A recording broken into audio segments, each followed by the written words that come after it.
Mengapa kita kurang melihat tanda ajaib dan mujizat kesembuhan? Karena kita telah membatasi kuasa Tuhan dengan ketidakpercayaan kita. Kuasa Tuhan tidak terbatas, tapi kita batasi karena kita tidak percaya. Mengapa kita tidak percaya? Karena kita memakai logika manusia, pikiran manusia. Bukan berarti pikiran kita tidak bisa kita pakai, saudaraku. Pikiran kita boleh dipakai dan dikembangkan. Nah, saudaraku, tetapi segala pikiran yang bertentangan dengan firman Tuhan harus ditolak.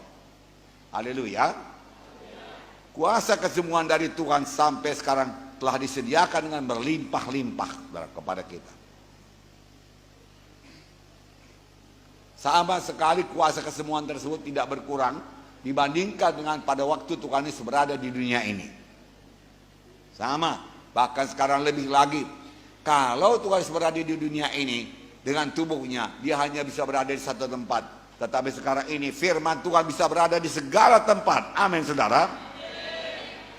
Tuhan merencanakan supaya setiap gereja menjadi pusat keselamatan jiwa-jiwa dan pusat kesembuhan jiwa-jiwa.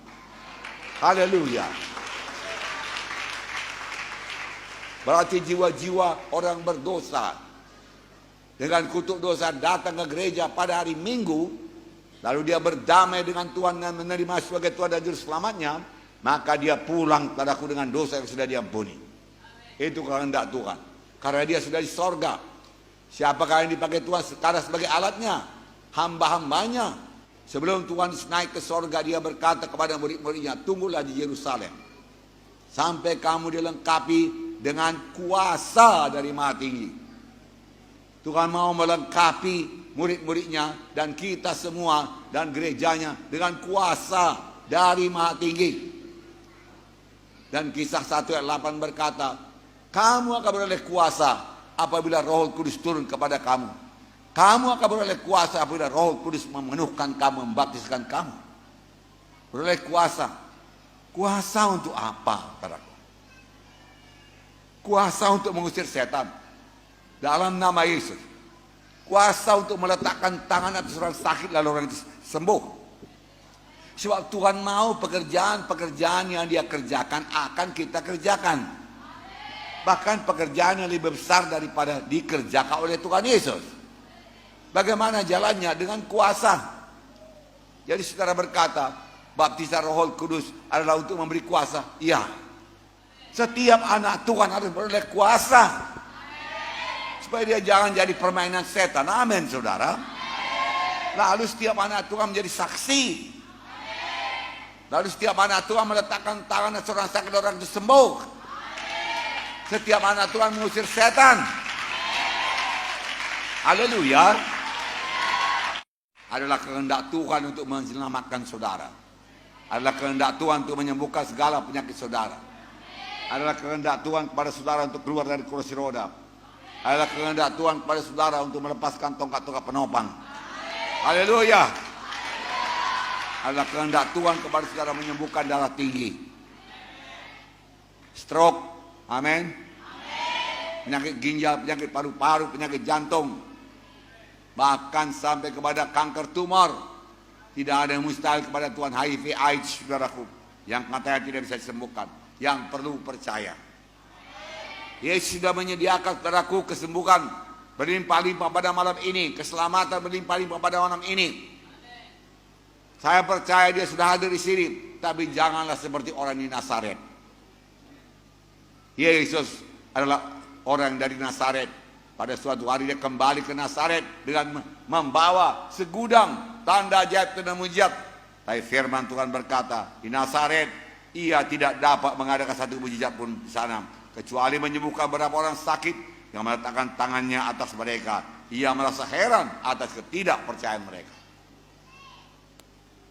Sudah sediakan mujizat, mujizat keberkatan, mujizat hidup baru, mujizat hidup yang berkuasa. Disediakan Tuhan bagi orang Nazaret, kesembuhan.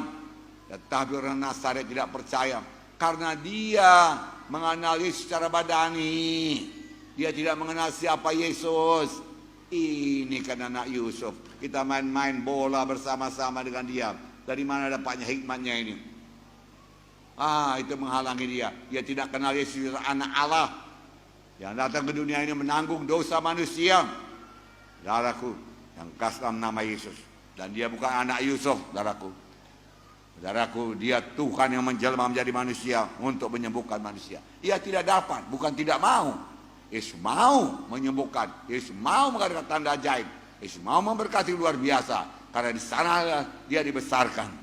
Tapi mereka tidak percaya dan heran, saudaraku. Kesembuhan tidak tergantung lagi kepada Tuhan karena Tuhan sudah sediakan semua kesembuhan tersebut. Kesembuhan tergantung kepada apakah saudara bisa percaya apa tidak, saudaraku. Percaya apa tidak. Saya bacakan satu contoh, saudaraku. Yaitu mengenai seorang bapa, saudaraku. Anaknya dirasuk setan. Setan ini jahat, saudaraku. Seringkali mencampakkan anak dalam air, dalam api. Hendak membunuhnya. Saya bacakan Markus 9, 20-24. Lalu mereka membawanya kepada Yesus. Waktu roh itu melihat Yesus, anak itu segera digoncang-goncangnya. Dan anak itu terpelanting ke tanah dan terguling-guling. Sedang mulutnya berbusa. Lalu Yesus bertanya kepada ayah anak itu, sudah berapa lama ia mengalami ini? Jawabnya, sejak masa kecilnya. Dan seringkali roh itu berada dalam api maupun dalam air untuk membinasakannya. Sebab itu jika engkau dapat, jika engkau sanggup, berbuatlah sesuatu, tolonglah kami dan kasihanilah kami. Jawab Yesus, katamu jika engkau dapat, katamu jika engkau sanggup. Tidak ada yang mustahil bagi orang yang percaya. Haleluya. Tidak ada yang mustahil bagi orang yang percaya. Segala perkara bisa jadi orang yang percaya. Saudara mau bebas dari kemiskinan, itu kehendak Tuhan. Saudara mau hidup baru yang sukacita, itu kehendak Tuhan. Saudara mau rumah tangga saudara yang sudah renggang atau sudah pisah, saudaraku, disatukan Tuhan kembali, berdoalah kepada Tuhan, tiada yang mustahil. Anak saudara terlibat narkoba, Tuhan bisa bebaskan. Tidak ada yang mustahil bagi orang yang percaya. Bagi orang yang percaya. Saudaraku, yang dia bimbangkan ini lain pula.